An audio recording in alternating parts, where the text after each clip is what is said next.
어, 경동제일교회 성도 여러분 안녕하세요. 오늘은 말씀과 하루 우리 출애굽기를 한 번 더 개관하는 시간입니다. 여러분 혹시 성경책 가지고 계신가요 지금? 우리 성경책을 한번 오늘은 펼쳐보시면서 출애굽기 1장에서 40장까지 내용 중에서 우리 핵심이 되는 구절들에 한번 밑줄을 그어보면 좋겠습니다.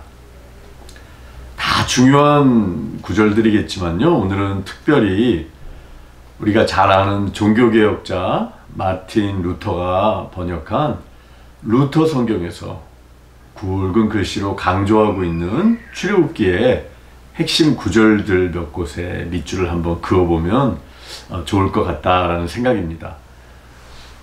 종교개혁자 루터의 가장 큰 과업 중에 하나는 독일어 성경 번역이었습니다. 오직 믿음으로 의롭다함을 얻는다라는 이신칭의의 기독교 진리를 수호했던 루터는 가톨릭 로마의 교황청의 박해로 죽음의 위협을 당했습니다. 그러다가 1521년 독일의 바르트부르크라는 성으로 피신을 갔어요. 그런데 그 피난 갔던 그 성의 골방에 머물렀던 루터는 대다수의 많은 평민들이 읽을 수 있는 생활 독일어로 일상의 용어로 성경을 라틴어에서 번역을 했습니다. 루터 성경은 영감 있고 그의 성격대로 시원시원하고 선이 굵은 그런 번역으로 말씀이 되어 있는데요. 마치 세종대왕이 우리나라의 15세기의 백성들을 사랑하는 마음으로 훈민정음을 만들었듯이 루터가 라틴어 성경에서 번역한 이 루터 성경은 일반 백성도 쉽게 읽을 수 있는 언어로 되어 있었고 또 독일어 성경 번역의 표준이 됐습니다. 루터는 성경 66권을 나무로 비유하면서 내가 흔들어 보지 않은 성경 66권 중에 또 많은 장들의 수많은 나무까지는 내가 흔들어 보지 않은 것이 없었다, 이런 이야기를 했어요. 즉 성경의 모든 구절들을 빠짐없이 다 연구했다고 그가 고백했는데요. 특별히 출애굽기 40장 중에서 1장에서 40장 중에서 한 5군데 장의 몇 구절들을 루터는 강조했습니다. 첫째, 여러분 출애굽기 3장 14절 말씀을 한번 보시겠습니다. 출애굽기 3장 14절을 보면은 그 일부분 이런 단락이 있습니다. 나는 스스로 있는 자이니라, 요 말씀. 그리고 또 출애굽기 14장 14절 말씀을 루터 성경에서 강조하고 있는데요. 출애굽기 14장 14절을 보면은 여호와께서 너희를 위하여 싸우시리니 너희는 가만히 있을지니라, 바로 이 말씀입니다. 그리고 루터는 어떤 말씀에 밑줄을 그었을까요? 긴 한 단락인데요. 바로 출애굽기 20장 2절부터 17절의 말씀입니다. 여러분, 바로 이 말씀은 십계명의 말씀이 기록되어 있는 부분이죠. 출애굽기 20장 2절에서 17절. 2절은 이렇게 시작되죠. 나는 너를 애굽 땅 종되었던 집에서 인도하여 낸 내 하나님 여호와니라. 너는 나 외에는 다른 신들을 내게 두지 말라. 여기서부터 쭉 진행되어 마지막 17절에 보면, 여러분 성경 있으신 분은 저하고 같이 한번 읽겠습니다. 내 이웃의 집을 탐내지 말라. 내 이웃의 아내나 그의 남종이나 그의 여종이나 그의 소나 그의 나귀나 물은 내 이웃의 소유를 탐내지 말라. 바로 이 말씀이었습니다. 여러분, 이제 2군데 남았는데요. 그 다음에 루터는 출애굽기의 어떤 부분으로 갔을까요? 바로 33장 19절 말씀입니다. 하나님의 성품을 잘 보여주는 구절이었죠. 출애굽기 33장 19절. 여호와께서 이르시되 내가 내 모든 선한 것을 내 앞으로 지나가게 하고 여호와의 이름을 내 앞에 선포하리라. 나는 은혜 베풀 자에게 은혜를 베풀고 긍휼히 여길 자에게 긍휼을 베푸느니라. 아멘. 하나님의 성품을 나타낸 이 구절 루터 성경에서 굵은 표시로 되어 있습니다. 여러분, 그리고 마지막으로 출애굽기 34장 6절과 7절 말씀입니다. 출애굽기 34장 6절과 7절 말씀에 여러분 한번 이렇게 표시 밑줄을 그으시면서 한번 눈으로 읽어보세요. 여호와께서 그의 앞으로 지나시며 선포하시되 여호와라 여호와라 자비롭고 은혜롭고 노하기를 더디하고 인자와 진실이 많은 하나님이라. 인자를 천대까지 베풀며 악과 과실과 죄를 용서하리라. 그러나 벌을 면제하지는 아니하고 아버지의 악행을 자손 3, 4대까지 보응하리라. 바로 공의의 하나님과 사랑의 하나님, 그 하나님의 속성을 잘 드러내는 말씀. 이러한 구절들에 루터의 성경에 밑줄이 그어져 있었습니다. 우리가 또 오늘부터 읽게 되는 출애굽기 19장부터의 말씀. 이 출애굽기는 성경 전체 이야기에서 특별히 중요한 역할을 하고 있습니다. 왜냐하면 출애굽기는 구원의 과정을 선명하게 보여주기 때문입니다.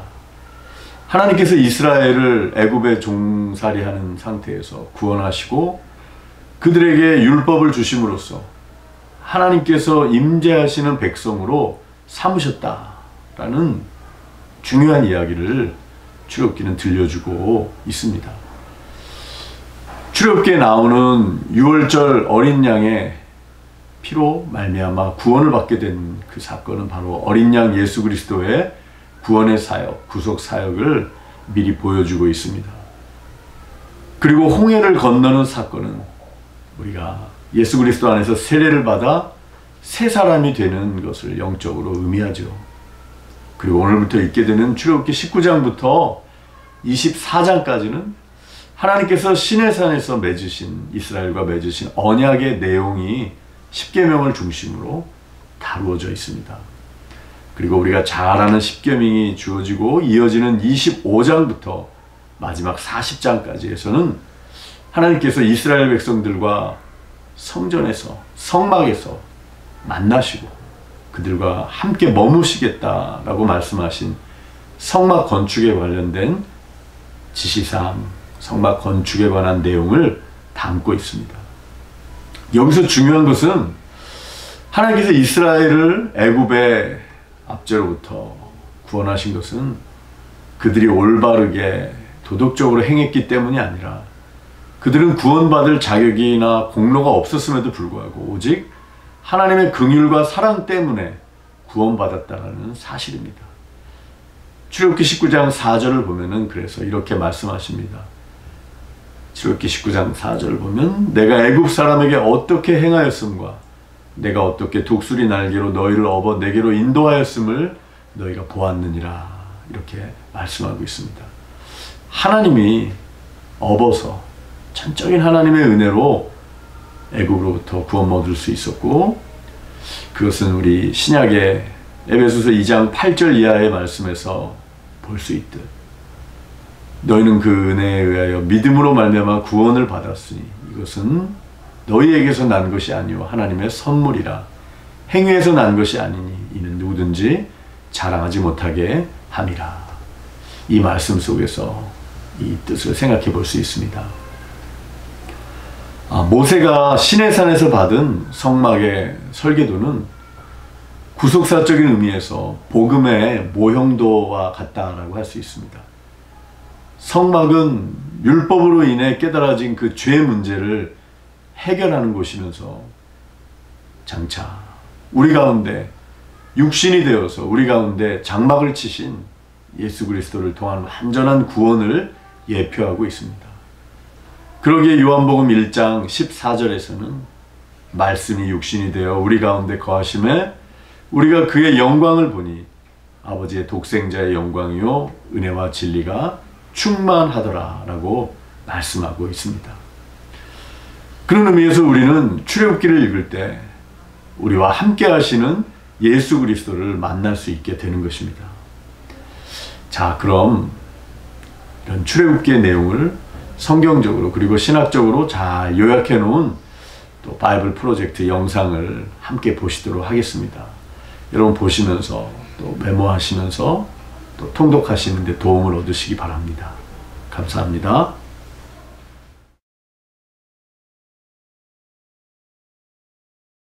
출애굽기. 우리는 첫 번째 비디오에서 1장부터 18장에서 하나님이 노예된 이스라엘을 구하시는 중대한 사건을 보았습니다. 바로와 맞서 물리치시고 6월절 어린 양의 피로 피할 길을 열어주셨죠. 그 후 홍해의 길을 내서 건너게 하시고 광야로 인도하시지만 놀랍게도 그들은 불평불만을 늘어놓습니다. 출애굽기의 후반부는 모세가 이스라엘 백성을 시내산 앞으로 데려오자 하나님께서 그들에게 언약의 관계를 제안하시는 장면으로 시작됩니다. 이 장면은 성경의 줄거리에서 하나의 중요한 순간인데요. 아브라함을 향한 하나님의 약속이 한 단계 발전하기 때문이죠. 창세기에서 하나님이 아브라함의 가족을 통해 열방에 그분의 복을 회복하겠다 약속하신 걸 기억하시죠? 여기서 그게 더 구체화됩니다. 하나님은 만일 이스라엘이 언약에 순종하여 하나님의 율법과 가르침과 정의를 따르면 열방의 제사장 나라가 될 것이라 하십니다. 즉 하나님의 대사로서 다른 민족에게 그분이 진정 어떤 분이신지 보여줄 거라는 거죠. 이스라엘 백성은 열렬히 그 제안을 받아들입니다. 하나님의 임재는 시내산 정상에 구름과 번개와 천둥의 모습으로 나타나고 모세는 백성을 대표하여 산을 오릅니다. 여기서 하나님은 언약의 기초 조항인 그 유명한 10계명을 주시는데요. 이것은 이스라엘과 하나님의 관계를 규정하는 일종의 기본 협약입니다. 그리고 나서 10계명을 더욱 구체화한 일련의 세부 법규들도 주시는데요. 제사와 사회 정의, 공동체 생활에 대한 율법을 통해 이스라엘이 다른 민족과 구별된 의롭고 자비로운 민족이 되길 원하십니다. 모세가 모든 율법을 받아 적은 후 백성에게 전하자 그들은 하나님과의 언약을 맺기로 다시 한번 대답합니다. 그러자 하나님은 관계를 한층 더 발전시키시는데요. 모세에게 말씀하시길 거룩하고 선하신 그분의 임재가 이스라엘 가운데 머물게 하여 언약을 이루어 가겠다 하십니다. 인류가 에덴 동산에서 반역한 후 하나님의 임재로 나아가지 못하게 된 것을 기억하시죠? 그러나 이제 아브라함의 자손을 통해 하나님의 임재로 나아갈 길이 다시 열린 겁니다. 언약 관계를 통해 먼저는 이스라엘, 나아가 언젠가는 열방에게 말이죠. 다음 7장에서는 거룩한 장막인 성막에 대한 자세한 설계도가 소개됩니다. 성막들에는 제단이 있고 중앙의 장막 안에는 성소와 지성소가 있습니다. 가장 거룩한 장소를 뜻하는 지성소에는 언약궤로 불리는 금상자가 있고 그 뚜껑에는 천사 둘이 앉아 있는데 바로 여기가 하나님의 임재가 머무는 장소죠. 또한 성물에 대한 자세한 설명이 나오는데 모두 상징적인 의미를 갖는다는 게 중요합니다. 꽃, 천사, 금, 보석, 이 모두가 하나님과 인간이 친밀하게 동행하던 에덴 동산을 떠올리게 하죠. 한마디로 성막은 움직이는 에덴인 것입니다. 하나님과 이스라엘이 평화롭게 함께하는 장소, 적어도 이론상으로는요. 그런데 여기서 정말 큰 문제가 일어나는데요. 이스라엘이 언약을 깨버립니다. 모세가 산 위에서 성막의 설계도를 받고 있을 때 산 아래에 있던 이스라엘 백성은 인내심을 잃고 모세의 형 아론에게 금송아지 우상을 만들어달라 요구합니다. 자신들을 이집트에서 이끌어낸 신으로 숭배하려고 말이죠.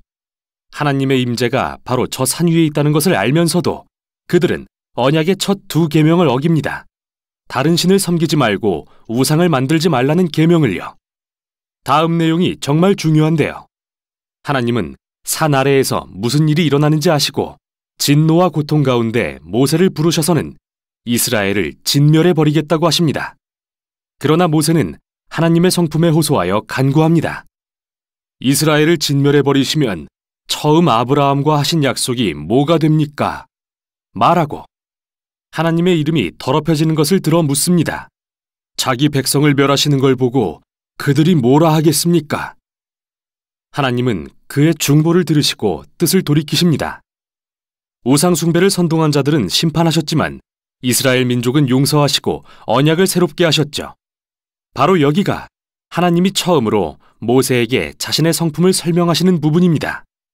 나 여호와는 자비롭고 은혜로우며 쉽게 노하지 않고 신실한 언약의 하나님이라. 죄는 용서하나 악한 자는 반드시 벌하리라. 여기서 갈등이 발생하는데요. 하나님은 자비롭지만 선하시기 때문에 반드시 악도 심판하셔야 합니다. 결국 신실하신 하나님은 전혀 신실하지 못한 이스라엘을 아시고도 그들과의 약속을 지키십니다. 그들과 맺은 언약을 새롭게 하신 후 하나님은 모세에게 성막을 지으라 명령하시고 다시 한번 5장에 걸쳐 성막 건설의 자세한 설명이 이어집니다. 그리고 마지막 장에서 드디어 성막이 완성됩니다. 여호와의 영광스럽고 거룩한 임재가 회막을 감싸고 소망이 가득한 가운데 모세가 회막에 들어가려 하지만 들어갈 수가 없습니다. 모세가 들어가지 못하다. 이렇게 출애굽기가 끝나는데요. 생각해보면 그리 놀랄 일도 아닙니다. 이스라엘의 죄가 우리 생각 이상으로 하나님과의 관계를 상하게 했다는 것을 알 수 있으니까요. 출애굽기는 이스라엘과 하나님의 언약을 위협하는 바로의 악함으로 시작했지만 끝에 가선 이스라엘 자신들의 악함이 더 큰 문제가 됩니다. 언약의 미래를 위협하는 건 바로 그들의 죄라는 거죠. 책을 마치며 이런 의문이 듭니다. 거룩하고 선하신 하나님께서 어떻게 죄로 타락한 이 언약의 백성 가운데 임재하실 수 있을까? 그 해답이 바로 다음 책에서 공개됩니다. 여기까지가 출애굽기였습니다.